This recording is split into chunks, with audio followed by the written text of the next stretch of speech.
اور میرے نبی اکرم صلی اللہ علیہ وسلم نے فرمایا کہ 3 عمل ایسے ہیں جو مرنے کے بعد بھی باقی رہ سکتے ہیں۔ آپ نے فرمایا کہ وہ شخص جس نے ایسی اولاد چھوڑی ہو جن کی اس نے تربیت کی تھی وہ نیک اور صالح ہے، اور اپنے باپ کے چلے جانے کے بعد بھی وہ نیکیاں کرتے ہیں اس بنیاد پہ کہ باپ نے ان کی تربیت کی تھی اور نیکی کے کام پر لگایا تھا، لہذا وہ خود تو چلا گیا لیکن یہ جو اولاد کی تربیت کر گیا ہے یہ عمل ابھی جاری ہے اس کا، کیونکہ اولاد وہی کام کر رہی ہے۔ اس کو یوں سمجھیے کہ رسول اکرم صلی اللہ علیہ وسلم اس دنیا سے چلے جانے کے بعد دیکھیے ہر مسلمان درود شریف پڑھتا ہے۔ کبھی ہم سوچیں کہ درود شریف کا کیا معنی؟ اللہم صلی علی محمد، اے اللہ محمد صلی اللہ علیہ وسلم پر درود بھیج۔ ہم دعا کرتے ہیں، ہم اللہ کے نبی کے لیے کیوں دعا کرتے ہیں، یہ درود کیوں پڑھتے ہیں؟ اس لیے کہ آپ نے ہمارے تک یہ دین پہنچایا ہے۔ اگر آپ یہ دین نہ پہنچاتے تو ہم تو مسلمان ہی نہ ہوتے۔ طائف کے میدان، طائف کے پہاڑ، طائف کی وادیوں میں جب آپ نے اللہ رب العزت کی اس قرآن کی دعوت کو لوگوں تک پہنچانے کے لیے سفر کیا اور لوگوں تک پہنچایا، لوگوں کو کہا کہ میں آیا ہوں تمہیں دوزخ سے بچانے کے لیے اور میرا کوئی مقصد نہیں ہے، تو لوگوں نے کوئی استقبال نہیں کیا۔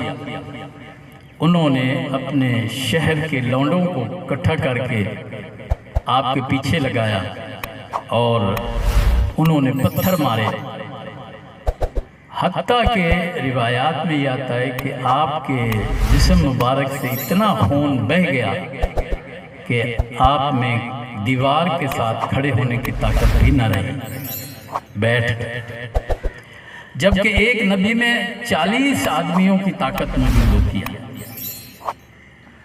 اس حد تک کمزوری ہوئی۔ اس حال میں پہاڑوں کا فرشتہ آتا ہے اور وہ کہتا ہے یا رسول اللہ صلی اللہ علیہ وسلم مرنی، آپ مجھے حکم دیجئے نا، انا آخذ هذا الجبل وآخذ هذا الجبل، یہ طائف کا اس پہاڑ کو میں اپنے ہاتھ پہ اٹھاتا ہوں اور اس کو بھی اور ان کے اوپر دے مارتا ہوں، اس قوم کو 2 پہاڑوں کے اندر پیس کے رکھ دیتا ہوں، آپ حکم تو دیجئے۔ لیکن کمال ہے کہ جو انہوں نے کیا انہوں نے کیا، لیکن رحمت اللہ العالمین نے فرمایا نہیں، میں ایسا نہیں چاہتا، یہ نہ سمجھ ہیں، انہوں نے میری بات کو سمجھا نہیں ہے، لیکن مجھے امید ہے کہ ان کی اولاد سے ایسے لوگ اٹھیں گے جو میری اس دعوت کو، اس دین کو سمجھیں گے اور دنیا تک پہنچائیں گے۔ آج میں اور آپ یہاں جو مسلمان بیٹھے ہیں، ہندو نہیں ہیں، کافر نہیں ہیں، یہ کون آیا تھا یہاں؟ یہ محمد بن قاسم اسی طائف کا رہنے والا تھا، تو آپ کی دعا قبول ہوئی۔ تو یہی بات ہے کہ آپ نے وہ نیکی شروع کی، آج تک اور قیامت تک آپ پر ہر مسلمان درود بھیجتا ہی رہے گا، تو نیکی جاری ہے۔ اسی طرح اگر کوئی باپ چاہتا ہے کہ اس کے چلے جانے کے بعد بھی اس کا عمل، اس کو ثواب ملتا رہے، تو اپنی اولاد کی تربیت کرے، ان کو انتظام کرے، جہاں ان کے کھانے اور پینے اور مکان بنا کر، کوٹھیاں بنا کر، گاڑیاں لے کر ان کو دینے کی فکر کرتا ہے، ان کے مستقبل کو بنانے کی فکر کرتا ہے، اس کی آخرت کی فکر کیوں نہیں کرتا؟ اس لیے یہ ہر باپ کو سوچنا ہے کہ اس کی تربیت کی جائے، اس کو نیک بنانے کی کوشش کی جائے۔ تو جتنا بھی وہ عمل کرے گا اللہ تعالیٰ اس عمل کو قبول کرتا رہے گا۔ دوسرا عمل جو جاری رہتا ہے وہ صدقہ ہے، صدقہ۔ بنی آدم، تیرے مرنے کے بعد کسی نے صدقہ نہیں کرنا تیرے لیے، ایک ختم شریف ہوگا اور اس کے بعد وہ تجھے بھول جائیں گے، ہمیشہ کے لیے بھول جائیں گے، کوئی دعا مانگنے والا بھی نہیں ہوگا۔ تو آج تو زندہ ہے نا، آج تیرے پاس بینک کے اندر پیسے ہیں نا، آج تو صدقہ کرنا، اس قلم سے لکھنا چیک کہ یہ چیک فلاں مدرسے کے لیے ہے، یہ اللہ کے دین کے لیے ہے۔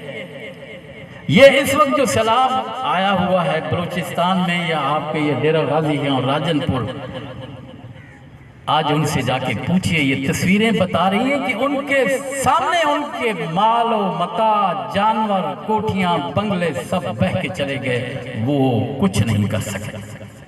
تو مال کی تو یہ حالت ہے، جب اللہ چاہے گا تو لے لے گا۔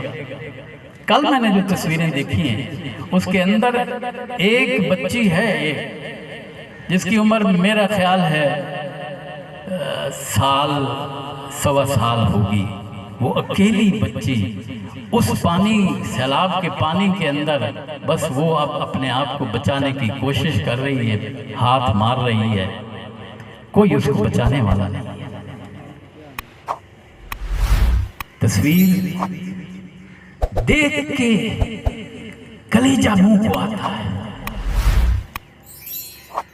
باپ گاڑی میں ہے اور سیلاب آیا اور گاڑی سمیت بہا کے لے گیا ہے، دیکھتے دیکھتے باپ چلا گیا، کوئی بچا نہیں سکا۔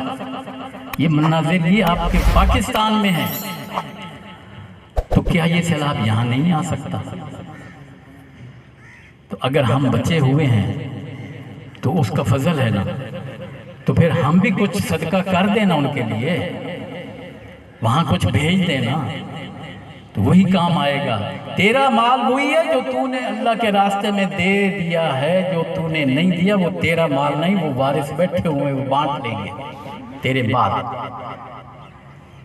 ایک صحابی حضور اکرم صلی اللہ علیہ وسلم کے پاس آتے ہیں، اللہ کے رسول نے فرمایا کہ تیرے کتنے بیٹے ہیں؟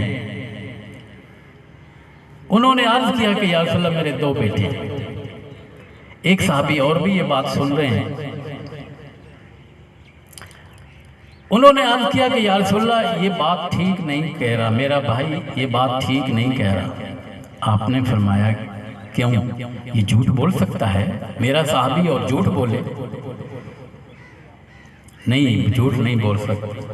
اس نے کہا کہ نہیں یا رسول اللہ اس کے 5 بیٹے ہیں، میں جانتا ہوں، یہ میرا ہمسایہ ہے، 5 بیٹے ہیں۔ تو حضور اکرم صلی اللہ علیہ وسلم نے توجہ فرمائی اور کہا کہ یہ تیرا بھائی کیا کہہ رہا ہے؟ وہ کہہ رہا ہے تیرے 5 بیٹے ہیں، تو کہہ رہا ہے میرے 2 بیٹے ہیں۔ تو صحابی نے عرض کیا کہ یا رسول اللہ میرے 2 بیٹے آپ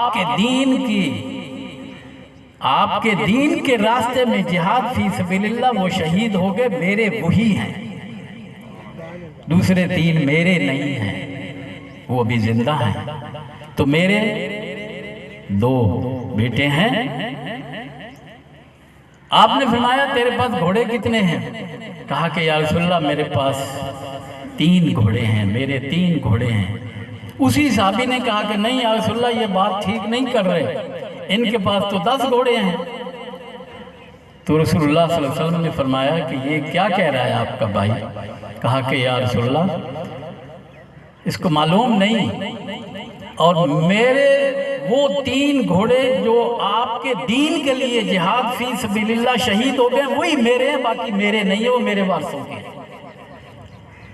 تو یہ ہمیں بھی یہی سوچنا چاہیے کہ میرے پاس یہ جائیداد جو میں بنا رہا ہوں یہ تو ان کی ہو جائے گی، اور یہ کوئی خرچ کریں گے نہیں کریں گے۔ آج کرنا صدقہ، آج کرنا اللہ کے راستے میں، آج تیرے اندر طاقت ہے۔ اللہ اس کو نہیں دیکھتا کہ تو 1 لاکھ روپیہ دیتا ہے اللہ کے راستے میں یا کروڑ دیتا ہے، وہ اس کو نہیں دیکھتا، وہ نیت کو دیکھتا ہے، تو کس نیت کے ساتھ دے رہا ہے۔ ایک صحابی ہیں، غزوہ تبوک کا موقع ہے، اللہ کے رسول صلی اللہ علیہ وسلم نے اپیل کی ہے کہ کافروں کے مقابلے میں جانا ہے اور رومی جو اس وقت کی سپر پاور ہے اس کے مقابلے میں جانا ہے، تو کچھ تعاون کرو تاکہ ہم جا سکیں، سواریاں نہیں ہیں، اسلحہ نہیں ہے، سفر کا خرچہ نہیں ہے۔ اپیل کی، بہت لوگ سامان لائے، ڈھیر لگا دیا مسجد میں، اور ایک صحابی رضی اللہ عنہ انہوں نے اس اپیل کو سنا کہ میرے نبی صلی اللہ علیہ وسلم نے اپیل کی ہے لیکن میرے تو گھر میں کچھ ہے ہی نہیں، کیا دوں؟ اپیل میرا نبی کرے اور میں کچھ نہ دوں، یہ میرے لیے مر جانے کا مقام ہے، میں اس دھرتی پر بوجھ ہوں۔ اگر میں اللہ کے رسول کی اپیل کے بعد بھی کچھ نہ دے سکوں، وہ رات کو اٹھتے ہیں، یہودی کے پاس جاتے ہیں، یہودی کو کہتے ہیں تو نے اپنے کھجور کے باغ یہ جو پودے ہیں ان کو پانی لگوانا ہے؟ اس نے کہا ہاں لگوانا ہے۔ کہا میں لگاتا ہوں۔ کہا یہ کنواں ہے، ڈول کھینچ کھینچ کے پانی لگا میرے پودوں۔ ساری رات پانی لگایا، صبح جو مزدوری ملی وہ کھجوریں تھیں، کلو تھی، 2 کلو تھی، جو بھی ملی لے کے آ گئے۔ 2 کلو اللہ کے رسول صلی اللہ علیہ وسلم کے سامنے پیش کر دیے کہ یا رسول اللہ، گزشتہ ساری رات میں نے فلاں یہودی کے باغ کو، اس کے کھجور کے پودوں کو پانی لگایا ہے اور جاگتا رہا ہوں، اس نے یہ مزدوری دی ہے، آپ نے اپیل فرمائی تھی، اس کو قبول کیجیے۔ آپ نے آدھی لے لی اور کہا آدھی اپنے بچوں کے لیے لے جاؤ۔ 1 کلو کھجور کہاں سپر پاور کے مقابلے میں جانا، پیسے کوئی ضرورت ہے، لیکن اس کی نیت تو دیکھیں نا کہ ساری رات کمایا ہے اور اس نیت سے لے آئے۔ آپ نے فرمایا یہ آدھی بچوں کے لیے لے جاؤ اور تمہاری آدھی اللہ کے راستے میں قبول ہو گئی ہے۔ پورے اس ڈھیر کے اوپر پھیلا دیا، اور قرآن میں نازل ہوا کہ اللہ جو ہے اس وقت منافق یہ کہہ رہے تھے، ایک دوسرے کو آنکھیں مار رہے تھے، ہاں چلے ہیں سپر پاور سے لڑنے، یہ 1 کلو کھجور لے آیا ہے، اس سے روم فتح ہوگا۔ اللہ سے صبر نہ ہو سکا، اللہ نے جبرائیل کو بھیجا اور رسول اللہ صلی اللہ علیہ وسلم پر وحی نازل ہوئی اور فرمایا کہ ہم دلوں کی نیت کو جانتے ہیں، یہ جو 1 کلو لایا یا جتنا بھی لایا ہے، اللہ کی قسم وہ سارے ڈھیر سے زیادہ قیمتی اللہ کے ہاں، تھوڑا ہے یا زیادہ ہے، نیت ٹھیک رکھیے اللہ کے لیے، شہرت کے لیے نہیں، فوٹو کھچوانے کے لیے نہیں، سوشل میڈیا میں جو ہے نا کلپ دینے کے لیے نہیں، پوسٹ بھیجنے کے لیے نہیں، اس کو راضی کرنے کے لیے۔ تو یہ آج آپ صدقہ کر سکتے ہیں، یہ جاری رہے گا۔ نلکا لگوا دیجئے، مدرسہ بنوا دیجئے، مسجد بنوا دیجئے، کسی یتیم کو پڑھا دیجئے، یہ ساری چیزیں جو ہیں یہ آپ کے کام آئیں گے۔ ایک بچہ آپ کی وجہ سے فیس دیتے ہیں، وہ قرآن حفظ کر لیتا ہے، قرآن کے 3,26,000 حروف ہیں۔ میرے نبی نے فرمایا کہ جو ایک حرف پڑھتا ہے 10 نیکیاں ملتی ہیں۔ 3,26,000 حروف آپ نے اس بچے کو حفظ کروایا ہے، آپ سبب بنے ہیں، قیامت کے دن 3,26,000 حروف آپ کے سفارشی بن کے کھڑے ہو جائیں گے۔ جس دن کوئی سفارشی نہیں، ماں بھی بھاگ جائے گی، باپ یوم یفر المرء من اخیہ و امہ و ابیہ و صاحبتہ و بنیہ، سب بھاگ جائیں گے، کوئی نہیں۔ یہ ماں جو آج یہاں تیری خاطر کود جاتی ہے آگ کے اندر، یہ بھی اس دن کہے گی نہیں، وہ کہے گا اماں 1 نیکی تو دے دے، 1 نیکی تو دے دے تو میں جنت میں چلا جاؤں، وہ کہے گی نہیں نہیں نہیں، آج نہیں، اس دنیا میں تھا، ادھر نہیں۔ السلام علیکم، بات سنیے بات سنیے، یہ کسی غریب فقیر، یہ نہیں، کسی غریب فقیر کو دیں گے آپ کو زیادہ ثواب ہوگا۔ میں غریب نہیں، یتیم نہیں، فقیر نہیں، نیکی نیکی وہاں غریب کی، اس کو 1 جوڑا کپڑوں کا لے لیں، آپ کے لیے ثواب ہوگا۔ تو میں یہ کہہ رہا ہوں کہ ابھی آپ زندہ ہیں، ابھی آپ صدقہ کر سکتے ہیں، وہ آپ کے کام آئے گا۔ تیسری چیز آپ نے فرمایا کہ ترک علما ینتفع بہ الناس، ایسا کوئی علمی کام کیا ہے، علمی کتاب لکھی ہے، تفسیر لکھی ہے، یا یہ ہے کہ بچوں کو قرآن پڑھایا ہے اس نے، یہ علمی کام ہے، یہ بچہ جب تک پڑھتا رہے گا آپ کی وجہ سے یہ آپ کو ثواب ملتا رہے گا۔ تو یہ 3 ہی کام ہے، یہ کر لیجئے آپ کا عمل بھی مرنے کے بعد بھی جاری رہے گا۔ قیامت کے دن ایک آدمی اللہ کے سامنے کھڑا ہوگا، وہ کہے گا بے عزتی کا و جلالی کا یا رب، تیرے جلال کی تجھے قسم، تو نے فرمایا کہ یہ جو نیکیوں کا ڈھیر لگا ہوا یہ میرا ہے؟ اللہ فرمائے گا ہاں تیرا ہے نہیں۔ وہ کہے گا کہ نہیں، میں نے تو کوئی نیکیاں نہیں، چند نمازیں پڑھی تھی، سادہ سا مسلمان تھا، کوئی عابد زاہد نہیں تھا، میں تو تھوڑی تھوڑی نیکیاں کرتا تھا۔ اللہ فرمائے گا تیری وہی تھوڑی نیکیاں بڑھ کے اتنی ہو گئی ہیں۔ تو ادھر چھوٹی نیکی کو بھی حقیر مت سمجھیے۔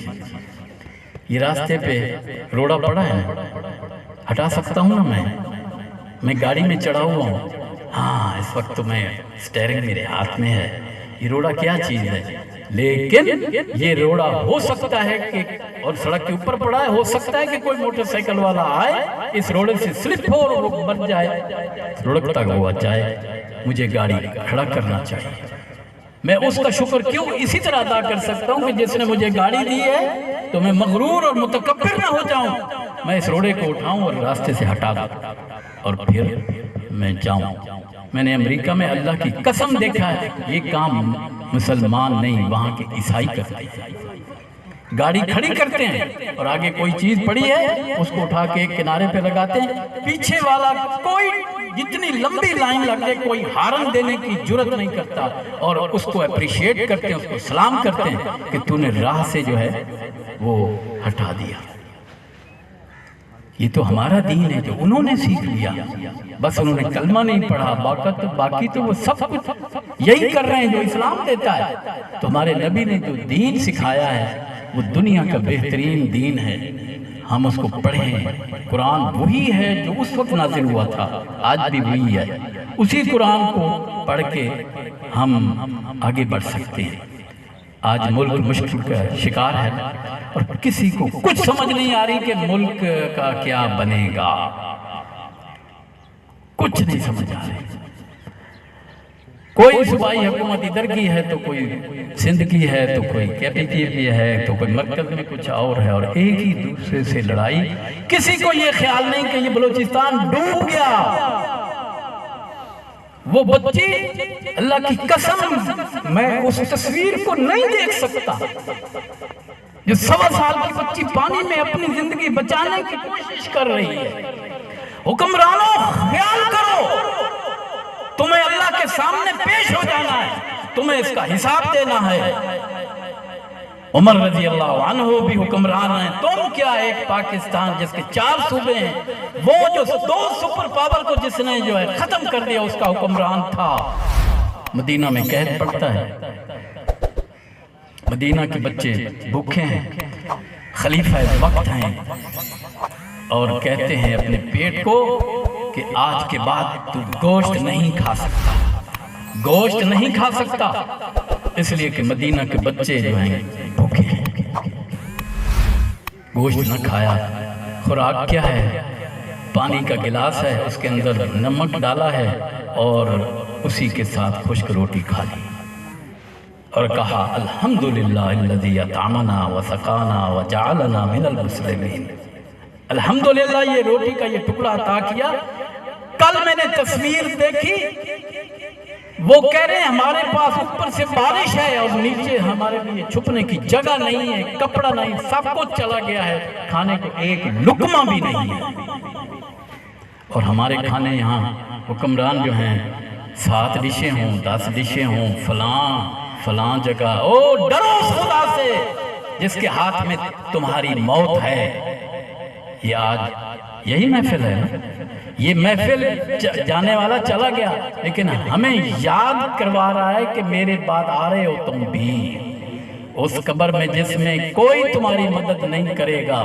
تو حضرت عمر رضی اللہ عنہ نے ایک دن اپنے غلام سے پوچھا کیف حال الرعیہ، رعیت کا حال کیسا ہے؟ اس نے جو جواب دیا سنیے، کمال ہے۔ وہ کہتا ہے کلہم بخیر الا انت وانا، اللہ کی قسم امیر المومنین آپ کے اور میرے سوا، ہم دونوں کے سوا پوری آپ کی امت رعیت بالکل خیریت سے۔ حضرت عمر نے سنا کہ اچھا تو بھی پریشان ہے؟ کہا کہ ہاں امیر المومنین میں بھی پریشان ہوں، اس لیے کہ آپ کے گھر میں تو کبھی کوئی سبزی پکتی نہیں، گوشت پکتا نہیں ہے، آپ کھاتے نہیں، مجھے بھی نہیں ملتا۔ وہی پکے گا نا جو گھر میں، وہی مجھے بھی ملے گا، وہ تو پکتا ہی کوئی نہیں ہے۔ کہا اچھا تیرا معاملہ بھی یہاں تک آن پہنچا ہے؟ تو کہا سن پھر بات، فَأَنْتَ حُرٌّ لِوَجْهِ اللَّهِ، جا تجھے بھی میں نے آزاد کر دیا، جا۔ انا والجوع، میں اور بھوک، میں نبڑوں گا اس بھوک کے ساتھ۔ مدینہ والوں نے کھانا پکایا، ایک دن گوشت وہاں تشریف لے جاتے ہیں، اور جو باورچی تھا نا اس نے اچھی اچھی بوٹیاں بھون کے ایک طرف رکھ لی۔ امیر المومنین جب گئے تو پیش کر دیا۔ آپ نے پوچھا کہ یہ روسٹڈ بوٹیاں میرے سامنے رکھی ہیں؟ کہا ہاں یا امیر المومنین۔ کہا کیا سب لوگوں نے ایسی ہی بوٹیاں کھائی ہیں، روسٹڈ بھنی ہوئی؟ کہا نہیں ایسی تو نہیں۔ کہا تو پھر ارفع عنی ھذا الطعام، ان بوٹیوں کو میرے سامنے سے اٹھا لو، اس لیے کہ قیامت کو اللہ نے مجھ سے پوچھا تو روسٹڈ بوٹیاں کھاتا تھا، مدینے کے بچے بھوکے مرتے تھے، اٹھا لو اس کو۔ اٹھا لیے گئے۔ انجام کیا ہوا؟ ایسے اتنے بڑے حکمران کا انجام کیا ہوا؟ قبر میں تدفین کے بعد منکر اور نکیر تو آتے ہیں نا، کیونکہ محفل تعزیت کی ہے، ایمان ہے نا ہمارا۔ ایک فرشتے کا نام کیا ہے؟ منکر، دوسرے کا نکیر۔ انہوں نے کچھ سوال پوچھنے ہیں مرنے کے بعد، جب کالی کوٹھری میں کوئی بلب نہیں، کوئی روشنی نہیں، یہ منکر اور نکیر آئیں گے اور یہ پوچھیں گے تو اسے من ربو کا، تیرا رب کون ہے؟ ماں دینوں کا، کس دین کے مطابق زندگی گزار کے آیا ہے بتانا تو۔ واہ من نبیوں کا، تیرا نبی کون ہے؟ یہ 3 سوال پوچھے جانے۔ حضرت عمر کی تدفین کے بعد بھی منکر اور نکیر آئے۔ آپ کے بعد چونکہ حضرت عثمان خلیفہ بن گئے، اور حضرت عثمان رضی اللہ عنہ جب بھی قبر کا ذکر ہوتا تھا، اس کے اندر جو کچھ ہونا ہے اس کا ذکر ہوتا تھا، اتنا روتے تھے کہ داڑھی تر ہو جاتی۔ لوگ پوچھتے کہ آپ ایسا کیوں کرتے ہیں؟ کہا کہ دیکھو اس دنیا کے بعد آخرت کا پہلا امتحان ہے، پہلا ٹیسٹ ہے، اور مجھے ڈر لگتا ہے جو پہلے ٹیسٹ میں فیل ہو جائے گا اگلے بہت ٹیسٹوں میں پاس نہیں ہو سکتا، جو ادھر فیل ہو گیا آگے بھی فیل ہو جائے گا، اس لیے مجھے پریشانی ہوتی ہے۔ تو حضرت عثمان نے غنی رضی اللہ عنہ نے حضرت عمر کو خواب میں دیکھا، کہا کہ یا امیر المومنین لما دفنناک، جب ہم نے آپ کو دفن کر دیا اور ہم واپس چلے آئے، آپ کے ساتھ معاملہ کیا ہوا؟ ذرا مجھے بتائیے تو صحیح ہے، کیا ہوا آپ کے ساتھ؟ حضرت عمر رضی اللہ عنہ نے جواب دیا کہ یا امیر المومنین لما رأیت ملکین، جب میں نے 2 فرشتوں کو دیکھا، منکر اور نکیر کو، میں نے ان سے پوچھا تم بتاؤ تم دونوں کا رب کون ہے؟ حالانکہ فرشتے پوچھتے ہیں کہ من ربوں کا، تیرا رب کون ہے؟ میں نے ان سے پوچھا تم بتاؤ تمہارا رب کون ہے۔ اس کا مطلب ہے کہ عمر فرشتوں کے مقام سے بھی بلند ہو گیا۔ یہ ہے اس قبر کا حال۔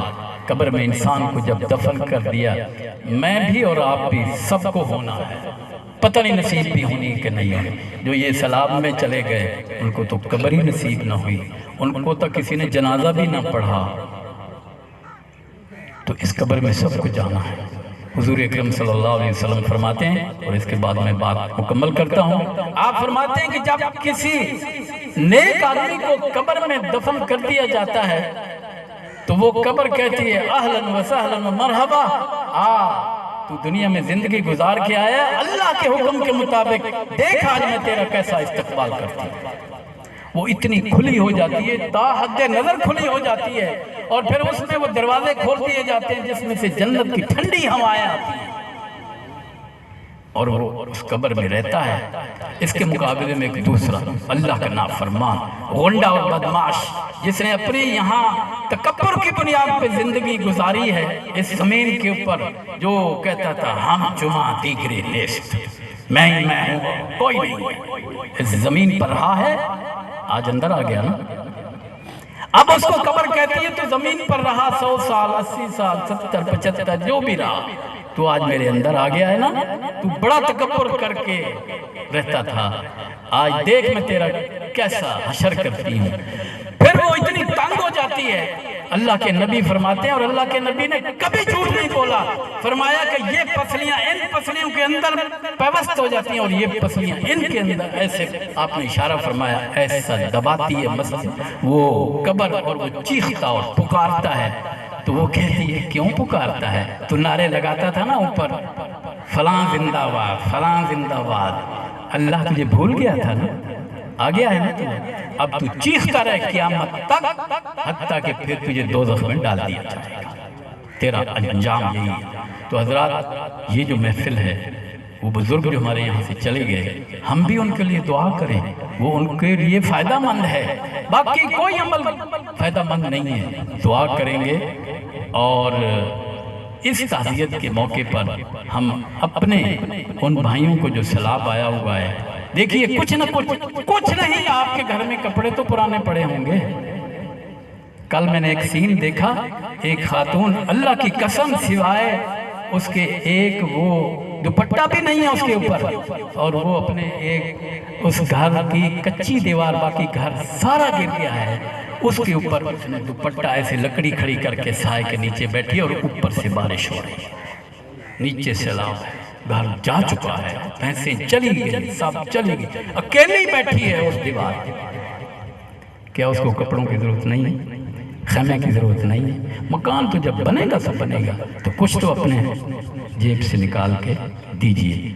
بہت سارے لوگ یہاں سیلاب فنڈ اکٹھا کر رہے ہیں، ان کو دیجئے اور وہاں بھیجئے، اور اگر آپ چاہیں تو میں وہ اکاؤنٹ بھی دے سکتا ہوں آپ کو، جو بلوچستان میں ایک میرے دوست ہیں جو یہی کام کر رہے ہیں، وہ اس وقت سیلاب کے علاقے کے اندر ہیں، لاشیں اٹھا کے دفن کرنے والا کوئی نہیں ہے، لاشیں اٹھا کے دفن کرنے والا کوئی نہیں، اور ان لاشوں کو میں نے اپنے اس دوست کو دیکھا، میرے دوست ہیں میرے ساتھ مدینہ منورہ وہ پڑھتے رہے، میں ریاض میں پڑھتا رہا، انہوں نے یہ کہا، وہ لاشیں اٹھا رہے ہیں، کہا میں نے جب موبائل پہ بات کی، کہنے لگا اقبال اتنی بو ہے کہ ناقابل برداشت ہے، لیکن میں اس لاش کو اٹھا رہا ہوں کہ یہ قیامت کو گواہی دے گی کہ مجھے اس نے دفن کیا تھا، صرف اس لیے میں اٹھا رہا ہوں۔